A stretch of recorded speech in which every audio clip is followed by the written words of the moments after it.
Most people think of coffee shops as neutral places. You go in tired, leave more awake, and nothing in between really matters. The lights are warm, the music is low, everyone keeps to themselves.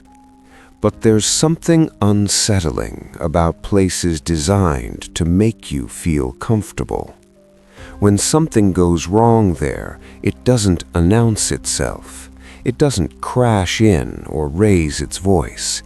It just quietly stops fitting. And when you finally notice, you realize the problem didn't start when things felt wrong. It started when everything still felt normal.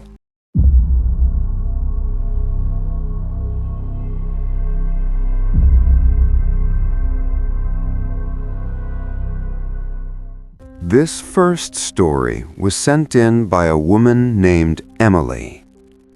At the time this happened, Emily was in her early 20s and working as a barista at a small, independent coffee shop in a quiet suburban neighborhood. It was not part of a large chain. The space was narrow, with slightly uneven floors, mismatched wooden tables, and a menu written in chalk behind the counter. Most of the customers were regulars, remote workers who stayed for hours, older couples who came in every morning at the same time. Emily usually worked the opening shift. She arrived before sunrise and unlocked the doors a little before 6. The street outside was almost always empty at that hour, and the shop felt unusually quiet until the first customers arrived. By 7, the place would already be half full. The same orders came in every morning, the same greetings, the same routine. That sense of predictability was something she found comforting.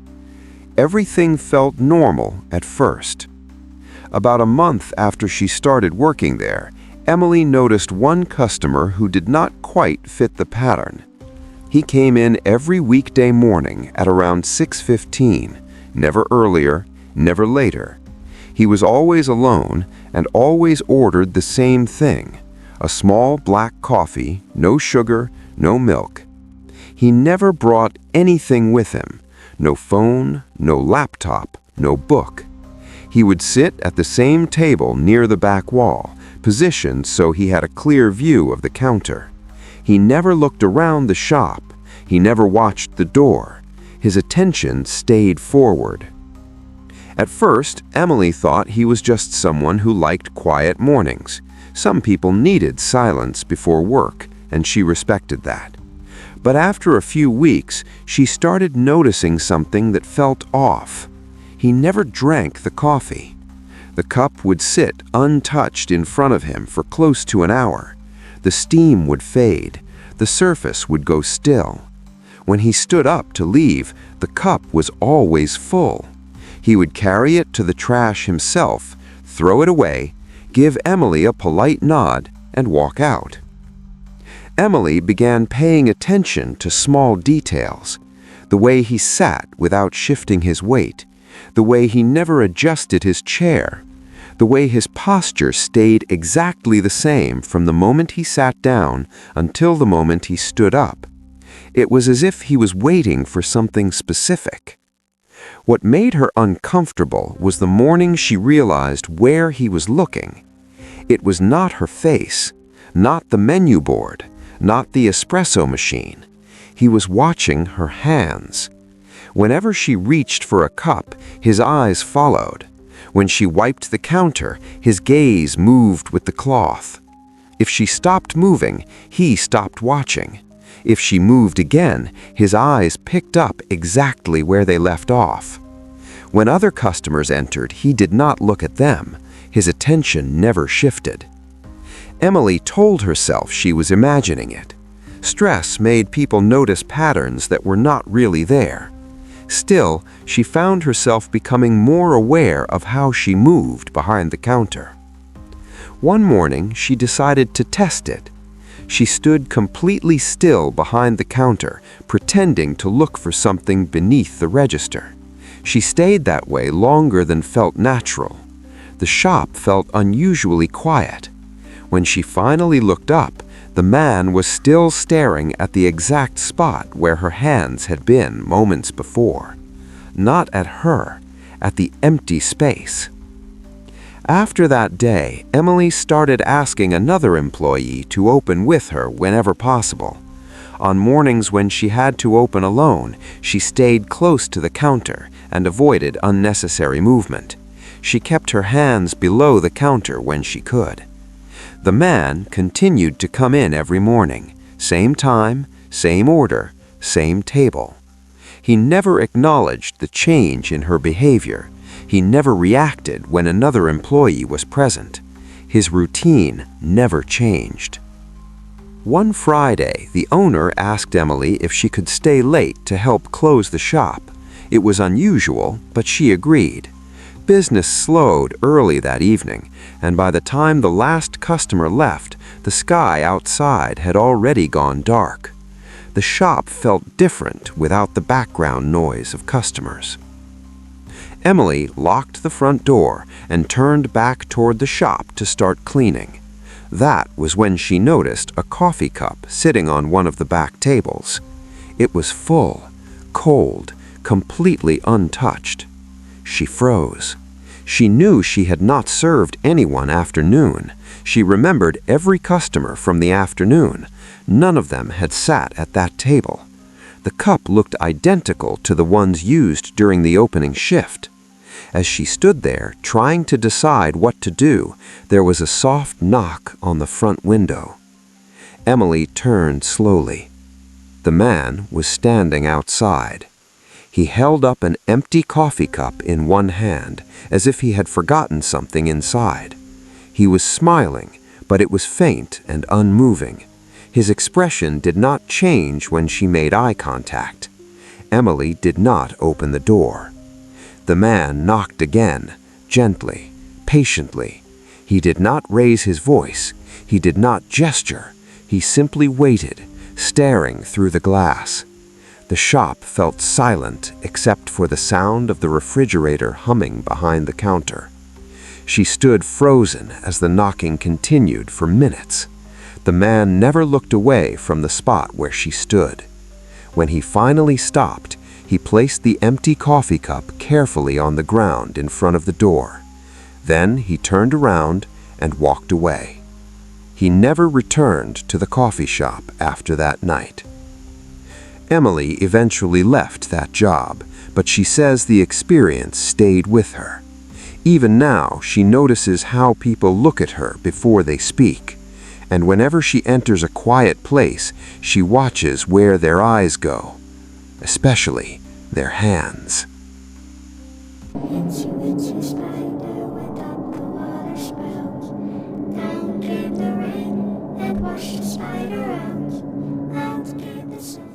The second story was submitted by someone named Daniel.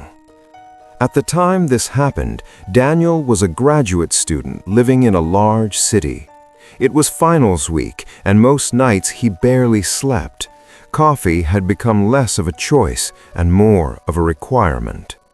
There was a coffee shop connected directly to the ground floor of his university's medical center, and it stayed open 24 hours a day. It mainly served hospital staff, security workers, and students who studied late into the night. The shop was always bright. The lights never dimmed. The music stayed low and neutral. There were almost always people around, even at strange hours. Because it was inside a hospital building, Daniel assumed it was one of the safest places he could be after midnight. That sense of safety made him comfortable enough to stay there for hours. One night, around 2 in the morning, Daniel was sitting alone near the large windows facing the street. He had his laptop open and headphones around his neck, typing notes and rereading material for an exam the next day. The shop was busy but quiet. A few nurses sat at nearby tables. Someone stood at the counter waiting for an order. Without saying anything, a man sat down across from Daniel. That part did not immediately bother him. Seating was limited, and it was common for strangers to share tables during late hours. The man did not make eye contact. He simply sat down and folded his hands together on the table. What stood out almost right away was the sound.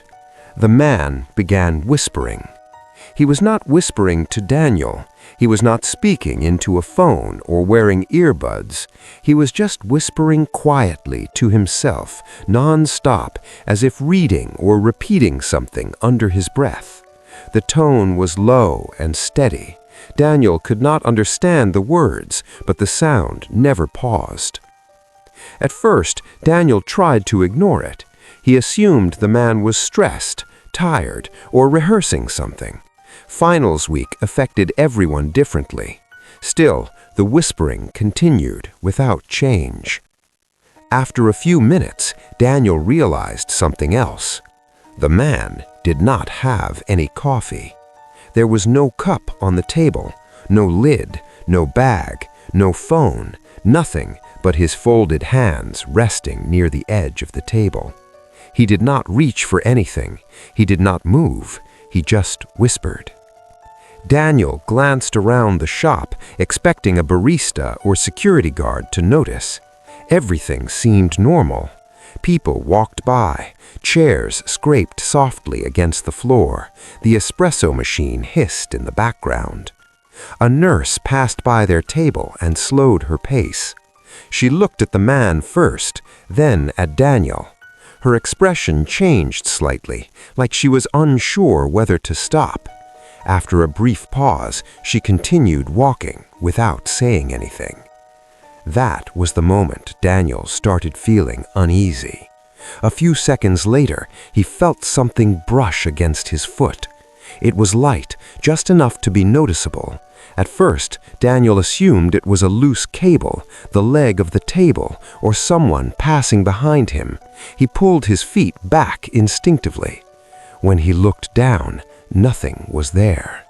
He glanced at the man's chair and noticed it was farther away than he had thought.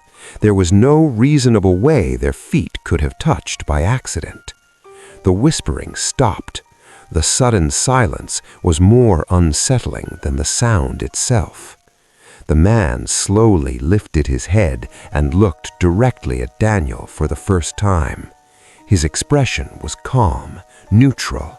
His voice, when he spoke, was quiet but clear. "You shouldn't sit where someone else already sat." The words did not sound angry or threatening.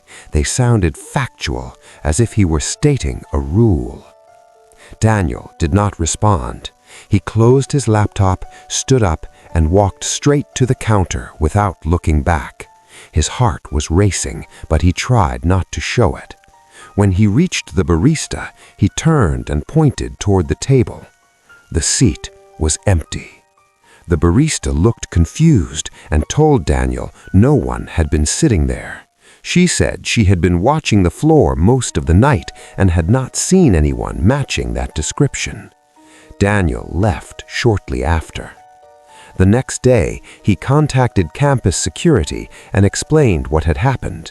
They agreed to review the security footage from the coffee shop. When Daniel watched the recording, he felt his stomach drop. The footage showed him sitting alone at the table the entire time. No one sat across from him. No one approached him.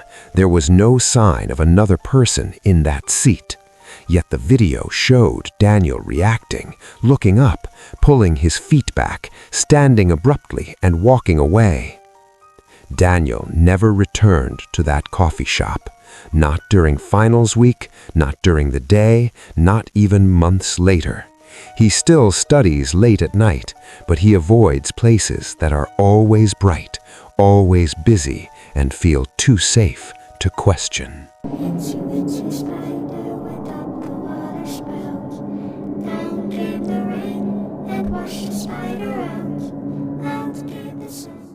The final story was sent in by a woman named Hannah.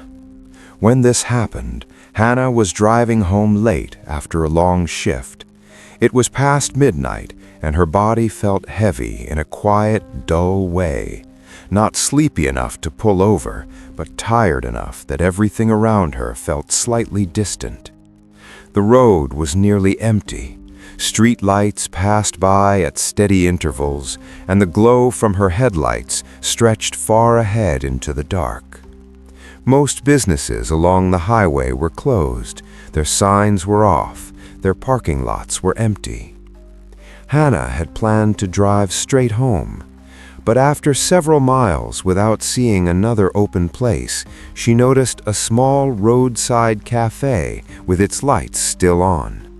The building sat a short distance from the road, separated by a wide parking lot. A faded sign near the entrance flickered slightly.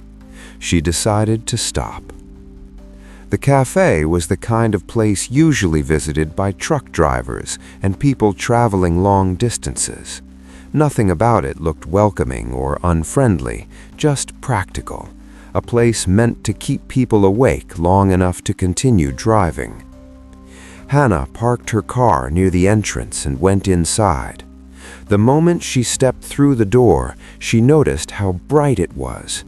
The lighting was flat and white, leaving no shadows in the corners.